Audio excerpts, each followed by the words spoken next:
Iš tikrųjų, noriu drauge su jumis šiandieną pažiūrėti į... Mes dabar esame tam laikotarpį, kuris vadinasi Adventas. Ir aš gal patrauksiu toliau, ne?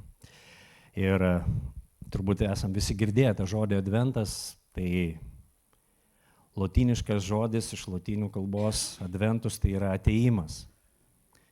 Ir tai yra laikas prieš Kalėdas, kada krikščionis visam pasaulyje iš tikrųjų prisimena, švenčia pirmąjį Adventą, tai yra pirmąjį Kristaus atėjimą ir prisimena, apmąsto, antrąjį atėjimą. Mes laukiame.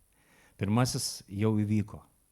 Mes turim gelbėtoją, mes matom didžiulę Dievo ištikimybę iš tikrųjų Kristaus pirmam atėjime ir norisi kartu šiandieną, kad mes pasižiūrėtumėm į tą. Tai bus galbūt toksai nelabai detalus, bet iš aukščiau, iš paukščio skrydžio žvilgsnis, bet iš tiesų, kad mes pamąstytumėm apie tai, kad Kalėdos, kurios jau įvyko, Adventas, kuris jau įvyko, yra Dievo ištikimybės deklaracija. Ir kodėl į tai gera žiūrėti? Todėl, kad tai mus stiprina. Tai mus stiprina, guodžia, matyti, koks Dievas yra, koks jisai kantrus, ištikimas, geras, kaip mes giedojam. Ir, kad mūsų širdis būtų sustiprintos, kad mes lygiai taip pat lauktumėm antrojo jo atėjimo. Nežiūrint tų sunkumų, nežiūrint išbandymų, nežiūrint mūsų silpnumo, mūsų sugebėjimo kristi, klysti ir taip toliau, bet matant jo ištikimybę į tai remtis. Ir norisi, kad pasižiūrėtumėm į tą kelią. Ir iš tikrųjų Dievo ištikimybė. Noriu paskaityti psalmę, vieną psalmės eilutę, tai būtų 89 psalmės 9 eilutė. Tai kažką supainiojau. To jos. Taip. Jo, 89, 8 eilutė. Viešpatie kareivijų Dieve, kas yra tau lygus savo jėga? Viešpatie, kas yra toks ištikimas kaip tu? Ir, tas laikotarpis vadinamas laukimo, ko lauki tu, ko laukiu aš. Nuo to labai daug priklauso. Kokios mūsų viltis, kokie mūsų lūkesčiai. Ir visi mes kažko laukiam, kažko ilgimės. Ir kiek šiandien mano širdis laukia antrojo Advento, Kristaus sugrįžimo. Ir krikščionio tapatybės dalis yra, kad viltis ir aktyvus laukimas dalykų, kuriuos visagalis ir ištikimas Dievas pažadėjo, yra iš tikrųjų neatskiriama krikščionio tapatybės dalis. Ir, kada tu žiūri į Senąjį testamentą, į visą tą Dievo žodį, į visas tas pranašystės, Dievo žodį, kuris skambėjo 1000 metų iki Kristui ateinant. Ir kaip visą tai išsipildė Kristuje, apima nuostabą iš tikrųjų. Ir kada tu žiūri tos situacijos, kurios buvo, tie sunkumai, tos kovos, kada, pavyzdžiui, žiūri į Izraelio istoriją, į jų kritimą, į jų, atrodo, Dievo tauta, į jų neištikimybę, į jų nusisukimą nuo Dievo. Atrodo, kaip įmanoma išsipildyti tai, kas buvo pasakyta. Nėra jokių šansų, jokių vilčių, jokių galimybių. Ir tu matai, kaip Dievas išpildo savo žodį, kaip jisai išpildo savo pažadus, kaip Kristuje išsipildo šimtai pranašysčių, šimtai Dievo žodžio įvaizdžių. Ir tas atėjimas iš tikrųjų, Kalėdos yra Dievo ištikimybės deklaracija. Norisi į tai žiūrėti. Ir kada mes gyvenam, kada mes kiekvienas kažko ilgimės ir mes gyvenam pasaulyje ir iš tikrųjų matom tą dvipusį realybės vaizdą. Kiekvienas žmogus, tu ir aš. kuria prasme dvipusė. Iš vienos pusės matom, kaip tobulai viskas sukurta yra. Neįtikėtinai tobulai. Šiandien, žinot, mokslas mums suteikia galimybę matyti toliau, giliau. Ir tai iš tikrųjų žavi, kai tu žiūri, kaip nuostabiai viskas sukurta. Kaip tobulai viskas, kaip tu tobulai padarytas esi. Žinot, ten kažkada čia prieš keletą dienų žiūrėjau apie sąnarį. Neįtikėtinas dalykas. Sąnariukas. Bet taip tobulai jis padarytas, taip tobulai sukurtas. Ir mes matom tą tobulumą. Iš vienos pusės matom tos fizikinius dėsnius, visa ta žemė, viskas, visos planetos, viskas padaryta, kad tu ir aš galėtumėm čia gyventi. Mes matom tą tobulumą. Suprantam, kad jeigu yra dizainas, yra ir dizaineris, žinot, jeigu yra projektas padarytas, tai yra ir tas, kas jį projektavo. Tai viena pusė, kurią mes matom. Kita pusė, kurią mes matom, ir tai yra dalykai, dėl kurių kiekvieno mūsų širdis šaukia. Kas yra ne taip su šita žeme? Kas yra ne taip su šiuo pasauliu? Ir ne tik su pasauliu, kai akis atsiveria, supranti, kad ir su manim. Žinot, tai, kas atneša skausmą, kas atneša iš tikrųjų liūdesį. Ir aš pamenu, būdamas paauglystę, tokį išgyvenau, kada tu pradedi jau suvokti aplinkui, matyti, stebi pasaulį, suaugusių pasaulį. Aš galvojau, kas ne taip su tais suaugusiais? Su visais. Atrodo, nėra nei vieno laimingo, nesu matęs iš tikrųjų, žinot, ar tu tiesiog pats dar nesuvoki, kad tu esi to dalis, bet tu jausi, kad aš būsiu kitoks. Aš būsiu kitoks. Aš būsiu kitoks. Ir paskui staiga tu pradedi suvokti, kad palauk, tu visiškai ne kitoks. Tu turi tas pačias problemas. Ir raštas mums tai kalba, kad tai yra nuodėmės problema. Iš tikrųjų, didžiausia problema kokia yra. Šiandien žmonės galvoja, išsirinksim gerą valdžią, sukursim vienokią kitokią programą. Mes tikrai galim tai išspręsti. Mes tikrai galim. Vėl nubalsavom ne taip. Ir visada ne taip, žinot. Ir kaip žiūri žmonės, taip blaškosi, mes norim išspręsti tą problemą. Ir jeigu žmonės galėtų ją išspręsti, žinot, kažkaip politiškai ar dar kitaip, jinai senai jau būtų išspręsta. Bet jinai yra daug gilesnė, daug didesnė. Ir kada mes tai matom, žinot, Paulius apie tai rašo, sako, kol mes gyvenam kūne, kol dar nėra pilno atpirkimo, antro Kristaus ateimo, kada tu ir aš būsim perkeisti, kai pasaulis bus kitoks, pasaulis, kuriame teisybė gyvena. Kada mes būsim atnaujinam kūne, mes ilgimės to, mes laukiam to. Mes norim, kad tai kuo greičiau įvyktų, kad ir dabar. Kuo greičiau, nes tai nesuvokiamas dalykas, žinot, tai, ko mes ilgimės kiekvienas. Šitoj žemėje mes turim tų lūkesčių, tų vilčių, kurios kyla iš mūsų, nežinau, iš pasąmonės tam, kam mes buvom sukurti. Mes ilgimės tų dalykų. Ir žinot, tą dieną mes tai turėsim. O šitą žemę iki galo negalim, žinot, nes mes buvom ne tokiam pasauliui sukurti. Dėl kritimo, dėl nuodėmės. Ir todėl mes laukiam. Ir Paulius sako, kol kas mes turime jau dvasios pirmavaisius, jau ragaujam. Turime viešpatį, kuris atėjo, turim atpirkimą, bet laukiam pilno atpirkimo. Ir todėl šiandien mums tenka dar, žinot, ir paliudėti, ir padėjuoti. Tai yra proceso dalis, Taip mes džiaugiamės neapsakomų džiaugsmų, mes pilni vilties, bet matom aplinkui dar, žinot, nuodėmės pasiekmes, ne tik aplinkui, bet ir savyje. Ir kada mes žiūrim į tą istoriją, žinot, gelbėtojo, išlaisvintojo, atpirkėjo pažadas nuo pat pradžios. Nuo pat pradžios. Kai tik tai Adomas ir Ieva, jie pasirinko tikėti melu, pasirinko, žinot, atsukti nugarą Dievui. Mes iš karto ten pat girdim pažadą, Dievo pažadą.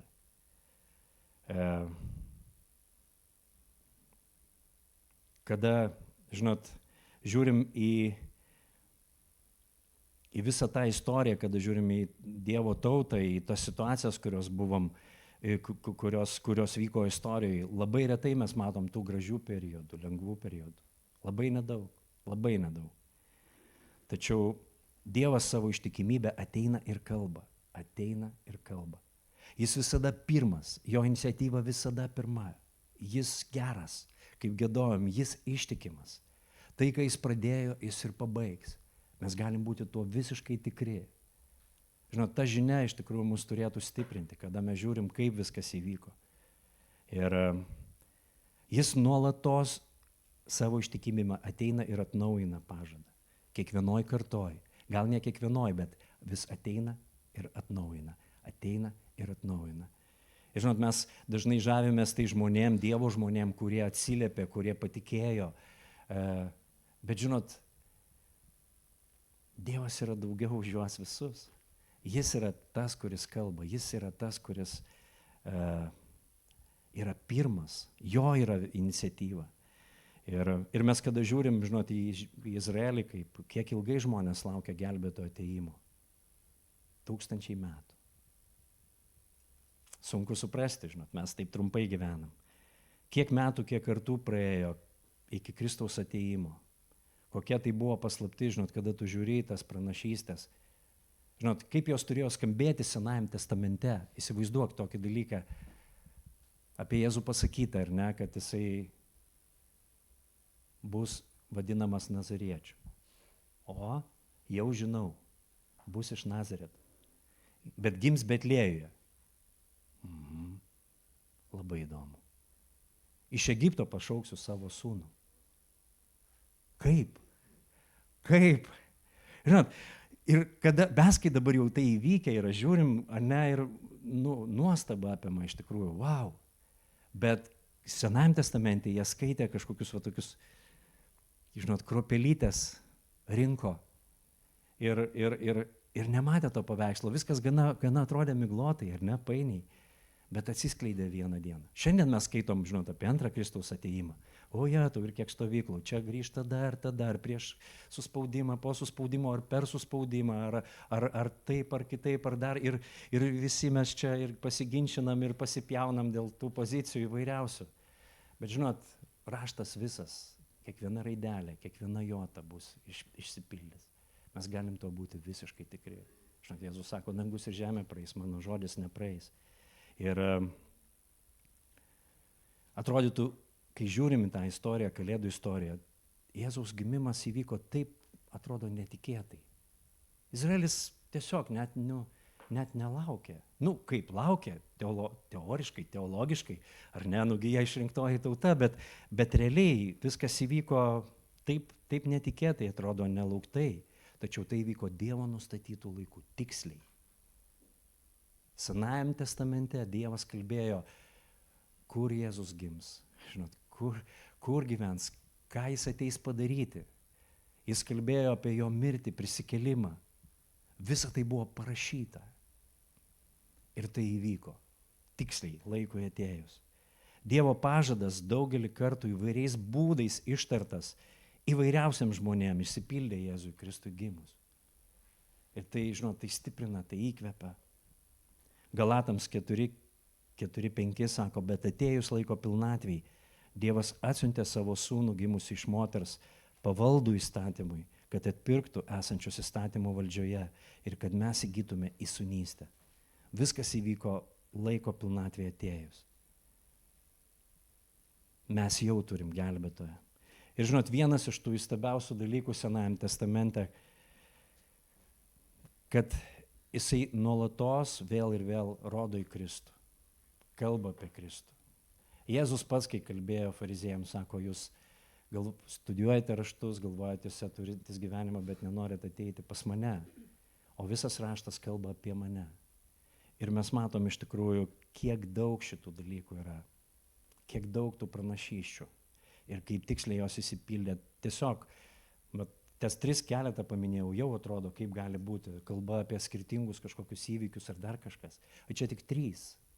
Tačiau realiai rašto tyrinėtojai sako, kad apie 300 Senojo testamento pranašysčių įsipildė Kristuje. Pagalvokit apie, jeigu paskaičiavus tikimybių teoriją, Tai nesuvokiamas dalykas. Vien tos 3 skirtingos, kurias paminėjau, jau sunku suvokti.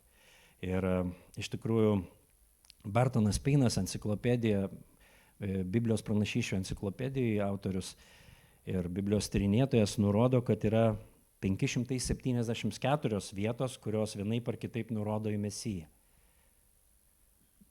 Tai jau jis daugiausiai čia suskaičiavo. Dar yra toks Alfredas Ederšeimas, tai Biblijos tyrinėtojas žydas, atsivertęs į krikščionybę, jisai suskaičiuoja 456. Nu, tai žinot, ten.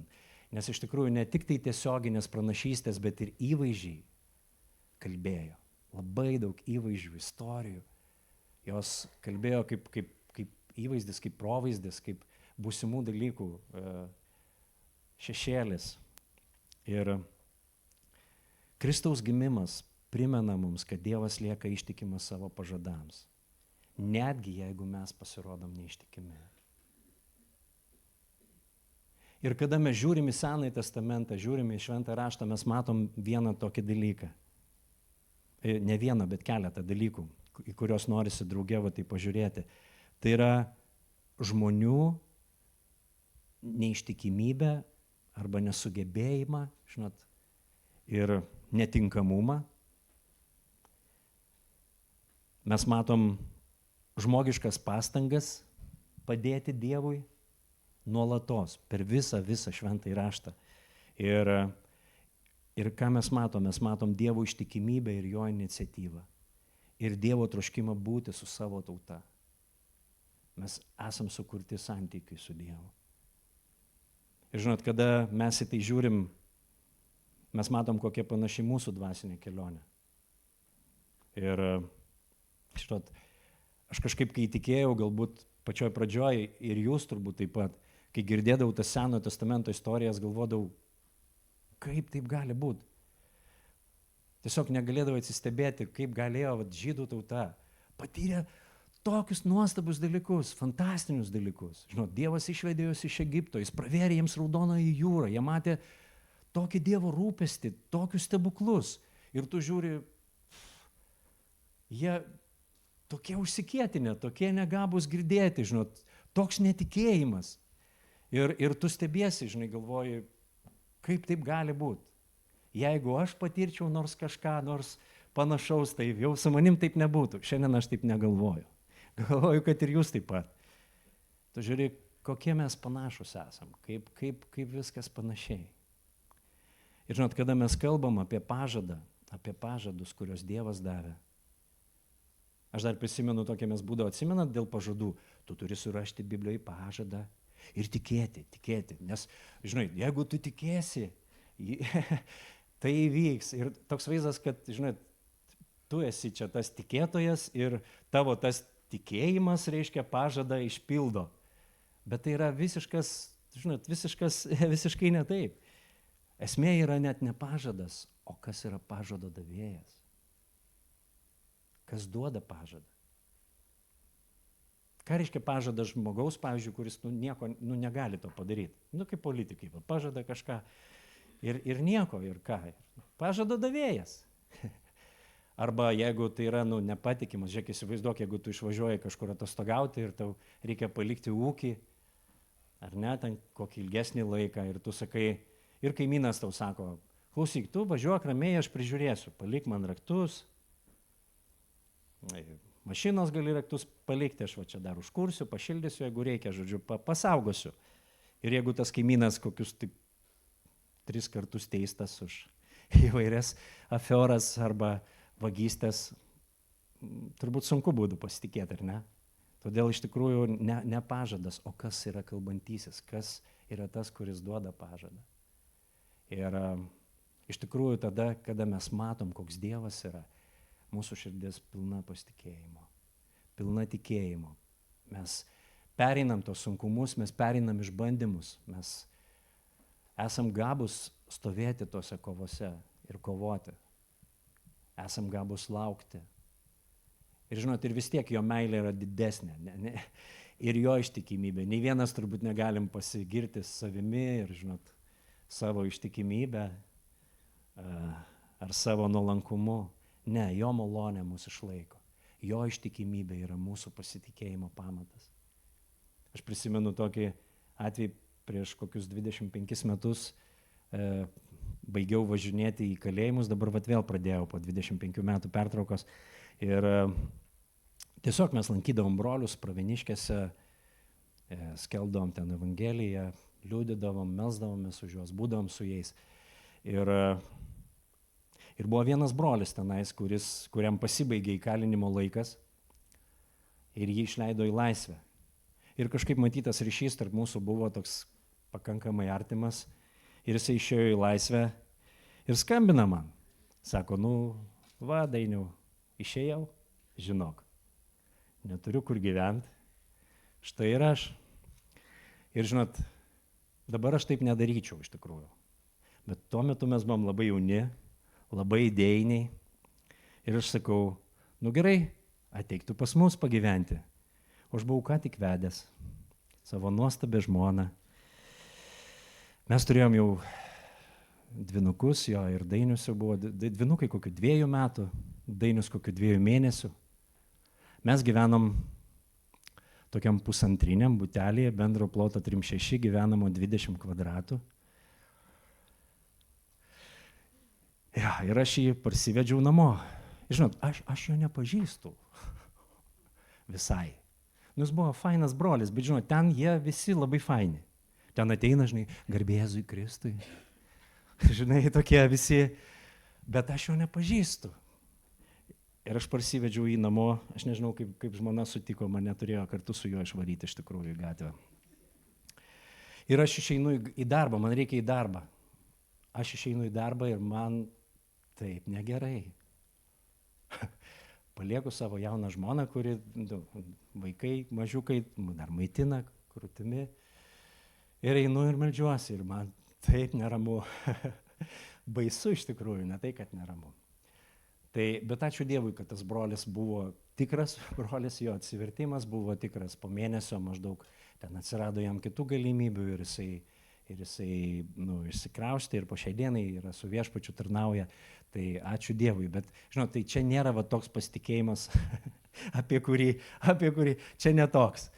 Bet ta istorija iš tikrųjų, bet kada mes matom, koks viešpats yra, mes gabūs esam pasitikėti jo.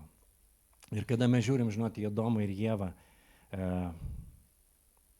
kaip Dievas pasirūpino jais. Žinot, jie dviese, Edeno sode.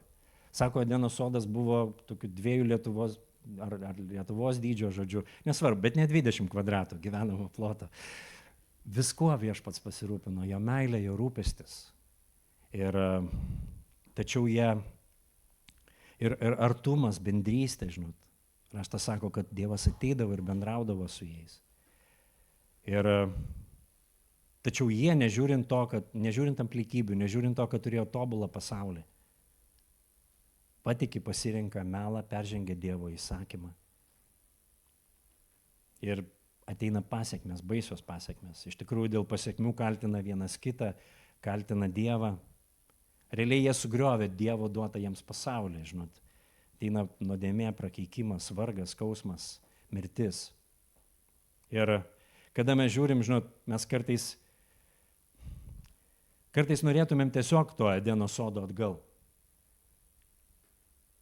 Kartais atrodo, mums ne tiek viešpaties reikia, kaip to tobulo pasaulio, kurio mes buvom sukurti. Ir būtų jau visai nieko, ar ne? Ne, bet mes buvom sukurti kažkam daugiau. Ir tai sugriūna, žinot, dar daugiau sugriautas santykis su šventu amžinu Dievu, kurio akivaizdoje negali pasilikti jokia neteisybė.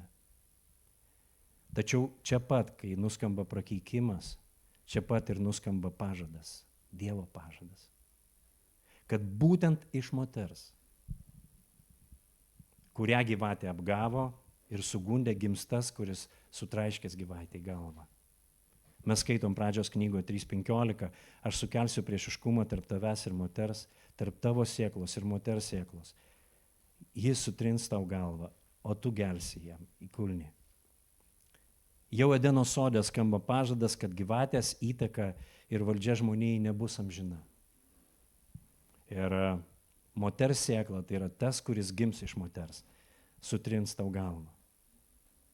iš esmės, žiūrėkit, tenais nuskamba sprendimas nuodėmės problemai. Ir tas sprendimas nėra tame, ką Adomas ir Ieva turi padaryti dabar jau. Apie juos iš vis nėra nei žodžio. Žinot, klausimas yra ne ką daryti arba ko nedaryti, arba kaip elgtis, arba kaip Adomas su Ieva turėtų gyventi, tai neišspręstų žmonijos problemos. Sprendimas yra ne ką daryti, o kas asmuo jis. Žmogus, kuris ateis, gims iš moters. Ir išspręs nuodėmės problemą. Sprendimas ne ką daryti, o kuo pasitikėti, kuo tikėti. Labai įdomu šitas momentas iš tikrųjų yra. Ką mums daryti? Kas reikalaujama iš mūsų, kad išspręsti šią problemą? Jėzus sako, kas tiki manim, tas neina į teismą, tas yra perėjęs iš mirties į gyvenimą.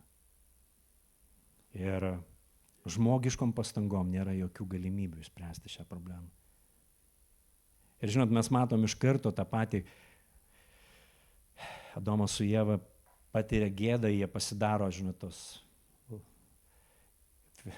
iš lapų tos apdangalus savo, bando paslėpti savo gėdą, tas žmogiškas noras. Mes buvom sukurti teisumui. Mes buvom sukurti ne kaltei, bet teisumui. Ir Viešpats ateina irgi simboliškai iš karto, žiūrėkit, sako, 3 skyriui 21 eilutėje, sako, Viešpats Dievas padarė Adomui jo žmonai kailinius rūbus ir jais apvilko juos. Žinau, taip kaip įvaizdis kalba. Ne nuosavas teisumas, ne nuosavi teisumo darbai, bet Dievas padaro. Ką reiškia padarė kailinius rūbus? Tai reiškia buvo kažkokie gyvūnai, gyvuliai ir ne kažkas auka, pralietas kraujas, kad paslėptų jų nuodėmę, pridengtų jų nuodėmę. Ir žinot, tai kalba apie Kristų, tai kalba apie jo. Ir kada tu žiūri toliau, žinot, iš karto nuskambėjo tas pažadas, garantuoju, ir Adomas ir Ieva vylėsi, tas, kas gims iš moters. Ir kas gimė? Kainas su Abeliu, ar ne? Ir mes skaitom, kad Kainas nužudo savo brolį. Ne todėl, kad jis padarė kažką blogo, bet todėl, kad jis supyko ant savo brolio, nes Dievas priėmė Abelio auką, Kaino ne. Ir atrodytų, va, pažadas, sūnus, priimtinas Dievui. Ir jis buvo nužudytas. Žinot. Jau tas momentas, ir mes, kai žiūrim istoriją, nuolatos matom Dievo pažadas, kuo vylėsi žmonės, iki laiko pilnatvės, kol atėjo ta diena ir viskas įsipildė, žinot. Ir mes skaitom, Kainas, jisai, žinot, kaip nuodėmė progresuoja. Kainas jis nužudė Abelį, jisai, kai išgirsta Viešpatės tą teismą ir išsakytų žodžius, jisai kenčia dar, žinot, jisai kažkaip, o praėjo keletą kartų ir mes jau skaitom, žinot, apie tokį Lemechą, kuris giriasi jau, nužudęs jaunuolį. Dėl to, kad jam žaizdą padarė. Jaunuolis už žaizdą ir jis didžiuojasis. Mes matom, kaip degraduoja žmonija, žinot, nuodėmė. Ir tada vėl gimsta Setas ir žmonės pradeda šauktis Viešpaties vardą. Ir mes matom tą tokį procesą nuolatos vykstantį. 6 skyriui mes skaitom apie visišką tokį žmonijos sugedimą, kuris iššaukia iš tikrųjų Dievo rūstybę ir teismą tvaną. Mes skaitom pradžio 6:5-6, sako, Viešpats matydamas, kad žmonių nedorybė žemėje buvo didelės ir jų širdies siekiai buvo vien tik pikti, gailėjosi, kad į žemę sutvėrė žmogų ir sielojosi savo širdį. Ir tada Dievas sudaro sandorą su Nojumi, žinot, palaimina jį panašiai kaip Adomą. Būkite vaisingi, daugykitės, pripildykite žemę. Ir tu matai, kad Viešpats nuolatos ateina ir nuolatos kalba. Žinot, jeigu pasižiūrim į Abraomą, ar ne? Mūsų tikėjimo tėvas Abraomas. Abraomas pavyzdys. Jis yra pavyzdys. Ir anksčiau, žinot, kažkaip, kai tu skaitydavai raštą, tu žavėsi tai žmonėm, Abraomas. Toks tikėjimo žmogus. Jisai, žinot, pasitikėjo Viešpačiu taip stipriai, kad sugebėjo paaukoti, žinot, savo sūnų, nepagailėti savo sūnaus. nes mylėjo viešpatį, jį pažino. Ir atrodo, wow, tai yra kažkas tai tokio didelio. Bet kada tu atidžiau pažiūri į tą istoriją, tu matai, koks viešpats yra Abraomo istorijai. Kiek kartų Dievas ateina ir kartoja tą patį. Primena pažadą. Pažadą dėl žemės, pažadą dėl palikuonių. Nuolatos. Kai tu pradedi žiūrėti tą istoriją, kiek kartų jis tai darė. Žinot, ir mes, kai skaitom, Abraomas patikėjo Dievu. Aha, taip gražiai skamba. Kodėl patikėjo? Todėl, kad viešpats atėjo ir kalbėjo, apreiškė. Nuolatos, kiekvienu metu, daugybę kartų. Ir žinot, Abraomas, aišku, kad jis yra ypatingas, bet žinot, 12 skyriui, pačioj pradžioje, ar ne, viešpats pašaukė pagonį Abraomą ir sako jam, aš padarysiu tave didelę tautą, tave laiminsiu, padarysiu tavo vardą garsų, tu būsi palaiminimu, palik tėvo namus. Išeik, aš padarysiu tave didelę tautą. Ir jisai išeina. Ir žinot, jisai išeina jau 7 eilutėj. Viešpats jam pasirodo vėl ir sako, reiškia, rodo žemę, sako, tavo palikuonims duosiu šitą šalį. Ar ne? Pakartoja jam. Ten Abraomas pastato aukurą viešpačiui, kuris jam pasirodė. Ir vėliau žiūrim, Dievas laimina Abraomą ir Lotą ir jie nusprendžia atsiskirti, nes nebetelpa kartu.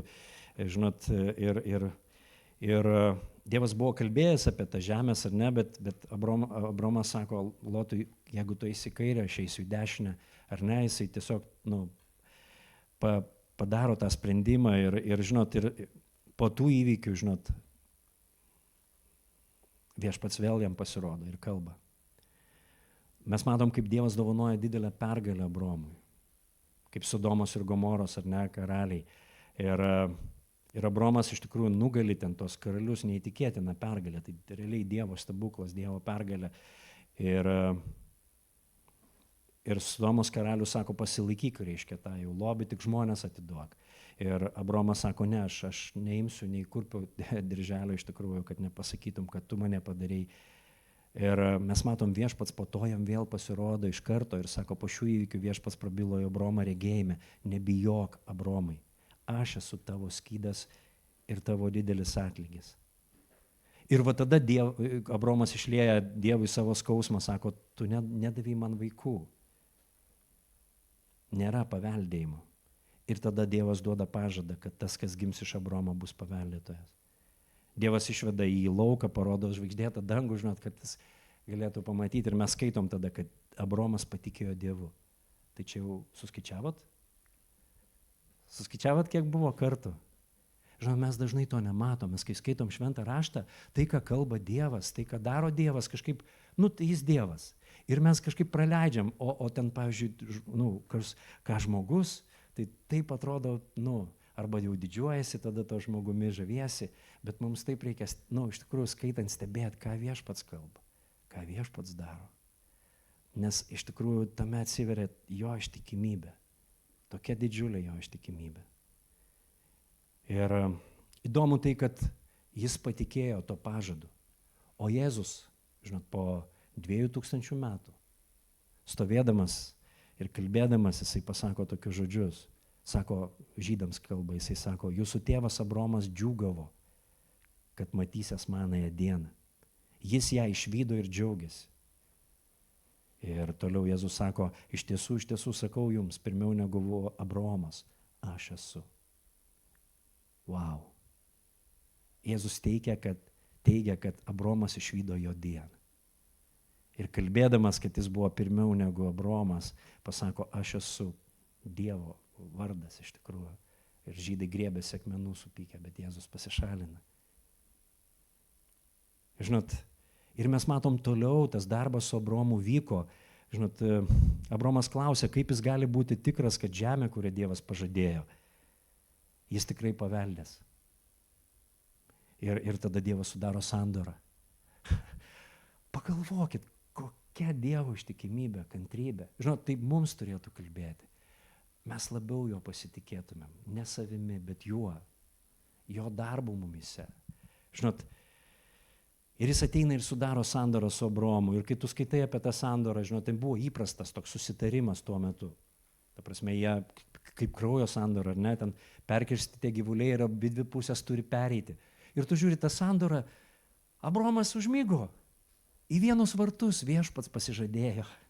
Jis prisiekė savimi, jisai stato tą tiltą. Žinot, kodėl Abraomas tikėjimo tėvas? Todėl, kad viešpats toks geras ir ištikimas ir jisai atveria save neįprastu būdu, iš tikrųjų, nuostabiu būdu. Ir jis kantrus, jis maloningas ir jis pakartoja vėl savo pažadą. Jau kažkelintą kartą. Ir kada jau jie patikė, žinot, jau patikėjai, kad iš tavęs gims, iš Abraomo gims. Aha, nu ir kaip čia gims? Sara tai negali turėti vaikų. Reiškia, ir aplamai dabar, jeigu gims tas jau pažados, jau tada save kažkaip reikia ir saugoti. Ir Abraomas, žiūrėk, ten susiorganizuoja tokias savisaugos kursus, reiškia, atėjęs į Egiptą, nes, nu, pažadas yra, reikia mąstyti, reikia, nu, ašgi tikiu, ar ne? Bet reikia viešpačiui padėti, nes jeigu mane čia nužudys, tai, nu, neįvyks niekas. Čia mes, tu ir aš tokie esame. Ir viešpats saugo juos saugo nuo jų pačių pastangų. Nes jie ten dar galėjo prisidaryti didesnių bėdų. Ir mes žinome tą istoriją. Ir iš tikrųjų mes matom, kad, žinot, pridėti prie Dievo kažką pažado įgyvendinimo. Ir galiausiai jau, žinot, tada Sara sako, aha, nu tai tvarkoj, Sara paorganizuoja pagalbą Dievui. Nu, vis tik svarbu, kad įvyktų Dievo pažadas. Tai davai tu užeik pas tarnaitę ir iš jo susilauksim ir mes turėsim sūnų. Ir, žinot, ir mes matom, taip įvyksta, gimsta Izmaelis. Ir kiek paskui dramos, kiek kančios iš to, kiek konflikto, kiek. Aš matot, kodėl aš tai kalbu, kad tiesiog, žinot, žmonės, mes žmonės, ten žmonės buvo. Ir galiausiai Abramui 99 metai viešpats vėl pasirodo. Ir vėl primena sandorą ir pažadą. Wow.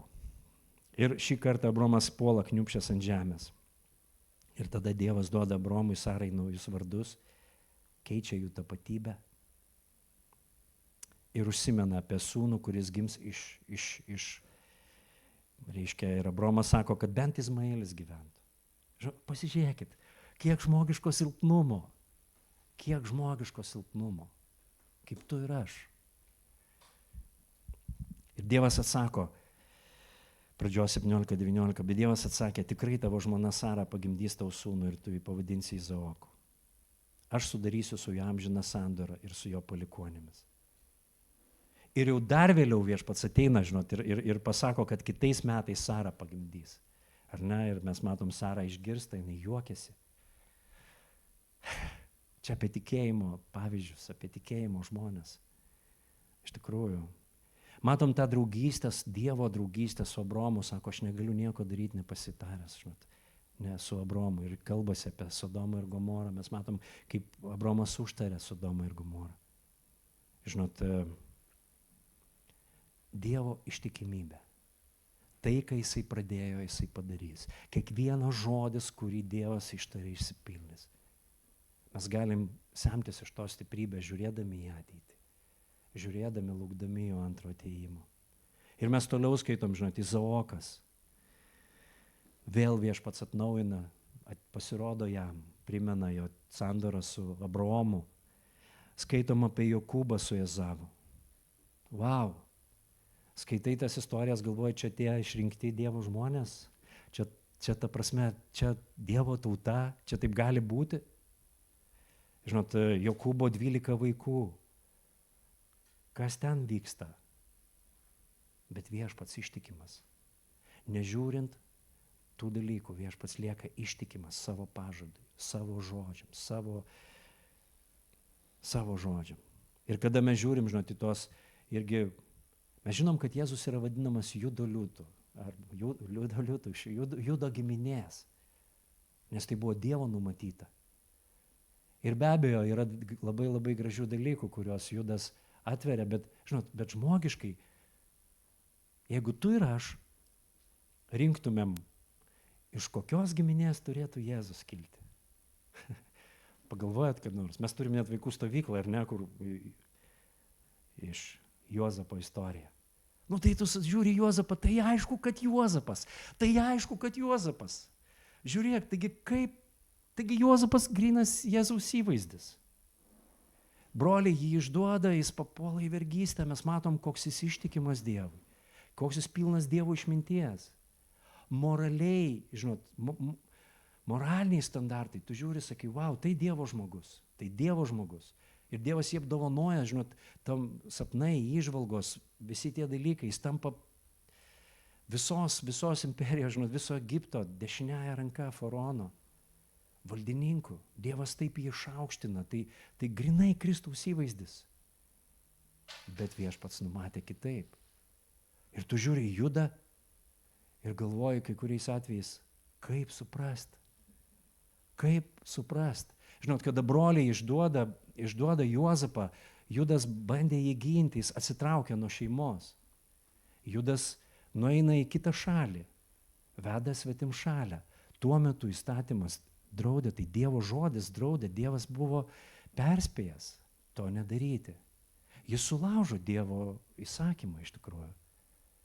Nueina į kitą šalį, susilaukia ten vaikų, palikuonis, Judo, ar ne? Judo linija. 2 iš tų vaikų miršta. Ir pagal įstatymą, žinot, žmona turėtų broliam perėti tuo metu, nes labai svarbu palikuonėms pakelti. Ir tu skaitai tą istoriją, žinot, tu negali patikėti, kas ten vyksta. Jis bijo atiduoti savo 3 sūnų tai žmonai. Tada jinai sugalvoja jį patys suvilioti, žinot, ir susilaukti palikuonių. Apsirengia paleistuvės drabužiais, tu skaitai tą skyrių ir tu nesupranti, sakai, Viešpatie, kodėl toks skyrius iš viso yra šventam rašte. Ta prasme, vat šitą skyrių bet koks netikintis paimtų, ta prasme, kas čia? Kas čia? Su uošviu susilaukia, žinot, vaikų. Pagal įstatymą tie vaikai prakeikti iki 10 kartos. Čia Jėzaus linija. Kaip suprast? Kaip tai suprast? Kaip tai skiriasi nuo mūsų mąstymo, nuo mūsų supratimo. Žinot, ir kada tu supranti, kad Dievas lieka ištikimas. Žinot, prieš akimis tai viskas sugriauta, nutraukta, nepavyks. Atsiprašau, čia visiškas bankrotas. Čia viskas, jeigu čia dar veikia kažkoks pažadas, jis jau nutrūko. Jis jau sugriautas, nėra jokių galimybių. Ir kada tu žiūri toliau istoriją, žinot, Egiptas, žinot, visi tie įvaizdžiai, žinot, Dievo išgelbėjimas, kada mes matom, žinot, bet galiausiai, žinot, Judas, kada Jokūbas laimina visus ir pasako, vat, pradžios knygoje 9:10, sako, Judas jaunas liūtas, mano sūnus, kylas nuo grobio. Jis sustojo, atsigulė kaip liūtas ir kaip liūtė. Kas jį prikels? Iš Judo nebus atimtas skeptras, nei valdžia iš jo palikuonių, kol ateis siųstasis, kuriam paklūs tautos. Viešpaties žodis, jo pažadas. Ir mes žiūrim Egipto vergyje, Mozė, žinot, išėjimas, dykuma, pažadėta žemė, visi tie dalykai. Vėl ir vėl Mozė kalba, kad sako, Viešpats tavo Dievas pakels pranašą iš tavo brolių, kaip mane jo klausykite. Vėliau jis sako, aš pakelsiu iš jų brolių pranašą panašų į tave, įdėsiu savo žodžius į jų lūpas. Jis kalbės jiems, ką jiems įsakysiu. Mes matom pranašystės apie Kristų. Kada tu žiūri tokias istorijas, žinot, mes taip greiti nubraukti, nusukti akis, žinot, nurašyti, neįsižiūrėti iš tikrųjų, ką Viešpats kalba. Nusivilti, žinot, nes pasitikim savim labai stipriai. Kada žiūri, pavyzdžiui, tokią Balamo istoriją, prisimenat, ar ne, tai pranašas, kuriam sumokėjo realiai, kurį papirko, sumokėjo, kad jis prakeiktų Izraelį. Tai, klaikus pavyzdys. Ir Viešpats patvirtina savo ištikimybę per jį.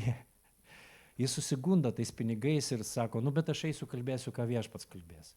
Ir Viešpats per jį kalba, žinot, ir sako tokius žodžius. skaičių 24:17. Jis sako, aš jį matysiu, bet ne dabar, aš jį žiūrėsiu, bet ne iš arti. Žvaigždė užtekės iš Jokūbo giminės, skeptras pakils Izraeliai, jis užims Moabą ir sunaikins Seto giminę. Netgi per tokį pranašą nuskambėjo žodis. Iš tikrųjų matom Dievo ištikimybę. Tai, ką jis nusprendė ir padarys, joks priešas nesustabdys jo. Žinot, jis turi visą galę, visą jėgą, visą išmintį. Jis ištikimas, jis nekeičia savo nusistatymą. Visi jo planai įvyks. Ir kada mes žiūrime į Izraelį, žinot, Izraelis norėjo karaliaus kaip kitos tautos. Ir kada tu žiūri į karalius, daugelis karalių Izraeliui buvo tikra bėda. Tikra bėda. Jeigu mes skaitom istorijas ir pasižiūrim, tai didžioji dalis karalių, tie keli geri karaliai, dievoti, išmintingi karaliai, dievobaimingi karaliai, neatsveria tų karalių, kurie darė betvarkės ten Izraelį. Daugelis buvo iš tikrųjų netykę karaliai. Mes matom, kaip jie atveda tautą į stabmeldystę, į pasileidimą. Galiausiai Izraelio karalystė skyla į dvi dalis. Koks pažadas? Kaip tai gali įvykti? Žinot, kalbu todėl, kad mes Dievo žodžiu pasitikėtumėm, nenusiviltumėm, kada susiduriam su sunkumais. Jis yra ištikimas. Žinot, Izraelis suskyla, mes matom iš tikrųjų pranašai lygiai taip pat pranašauja. Dievas kalbėjo per pranašus Izraeliui. Jie nuolat primindavo Dievo įstatymą, jo valią, sandoras, kvietė atgailai, skelbdavo Dievo teismus. Ir Dievas nuolat kalbėjo, kad Izraelis bus atstatytas. Žinot, kai pagalvojam apie šventyklos sugriovimą, apie Babilono vergystę. Kur? Visiška gėda, visiškas sugriuvimas. Izraelis iš tikrųjų nusisukęs, nusikaltęs nuo Dievo. Ir vyksta Dievo teismai, atrodo viskas, nieko neliko. Egipto vergystė, žinot, paskui Babilono vergystė. Kur tas pažadas? Bet skamba Dievo žodis. Mes žinom, Izaijas, pavyzdžiui, sako, ar ne, žinom tą rašto vietą, 7:14, pas Viešpats duosiu jums ženklą, štai mergelė taps nėščia, pagimdys sūnų, jį pavadins Emanueliu. Toliau sako, kūdikis mums gimė, sūnus mums duotas, ant jo peties viešpatavimas. Jis bus vadinamas nuostabusis patarėjas, galingasis Dievas, amžinasis tėvas, ramybės kunigaikštis. Jo viešpatavimas plėsis ir tai, kai nebus galo. Dovydo sostą ir jo karalystę jis sustiprins, įtvirtins teisingumu, teisybę per amžius. Kareivijų viešpatės uolumas tai padarys. Ir žinot, kada tu žiūri į tos žmonės, pavyzdžiui, Dovydas taip pat, kiek kartų viešpats ateina į gelbėją, jis kalba, apreiškia save. Nuolatos daugybę kartų. Netgi po jo kritimo, žinot, kada iš tikrųjų, atrodo tobuliausi žmonės, tobuliausi pavyzdžiai šventam rašte, nėra be nuodėmės, nėra be kritimo. Žinot, viskas eina į romiečiams laišką, kur sako, nėra teisaus, nėra nei vieno. Ir nei vienas negalės pasigirti, nes išgelbėjimas priklauso viešpačiui. Ir iš tikrųjų Dievo žodis jisai įvyks. Ir mes matom tremtį, mes matom, žinot, tremtis, Danielius kalba tremtyje, jisai kalba apie regėjimą, žinot, ir sako, Danieliaus 9:26 sako, praėjus 62 savaitėm pateptasis bus nužudytas, bet ne dėl savęs, ne dėl savęs. Žinot, kalba apie Kristų, nuolatos. Ir atrodytų, kai žiūri tą Seną testamentą, kaip viskas vyko, tai atrodo, kad žmonės nuolatos griovė, žinot, ką viešpats bandė padaryti. Iš tikrųjų, priešas jisai griovė, jisai. Ir jeigu išgelbėjimas būtų priklausęs nuo jų, viskas būtų prarasta. Bet Dievas, ištikimas Dievas, jis ištikimas absoliučiai pajėgus įvykdyti tai, ką nusprendė, numatė, pažadėjo. Jo, žinot, kūrybiškumas, laisvė, jis įgyvendina savo tikslus tokiais būdais, kurių mes niekada nenumatysim. Niekada nesam gabus. Žinot, kur mums sunku patikėti, kur mes nesitikim. Viešpats kalbėjo apie Kristų, apie tą sėklą, apie žmogų, apie Dievą, apie Mesiją, gelbėtoją ir viešpatį. Ir žinot, ir kada žiūrime, tai galim suprasti, galvodami apie tą antrąjį jo atėjimą. Ištikimas Dievas išpildys viską, ką pažadėjo. O kur būsiu aš, kai šis pažadas neišvengiamai išsipildys? Kur tu būsi tu? Dievo žodis, jo pažadai neišvengiamai išsipildys, žinot, net nepriklausomai nuo to, ar aš to noriu ar nenoriu. Net nepriklausomai nuo to, ar aš tikiu ar netikiu. Yra dalykai, kurie įvyks bet kokiu atveju. Niekas nepadarys nieko tokio, kad pažadas, kurio mes dar laukiam išsipildyti, žinot, neišsipildytų. Niekas taip nepadarys. Dangus ir žemė praeis, bet jo žodis nepraeis. Kokioj vietoje aš esu tam pažado išsipildyme. Ir iš tikrųjų verta savęs paklausti, ko aš laukiu, ko aš tikiuosi. Ir kada mes žiūrim, žinot, į tą Jėzaus atėjimą, pagalvokit apie tai. Paskutinė knyga Senojo testamento, Malachijo pranašystė. 400 metų. 400 metų jokio Dievo žodžio.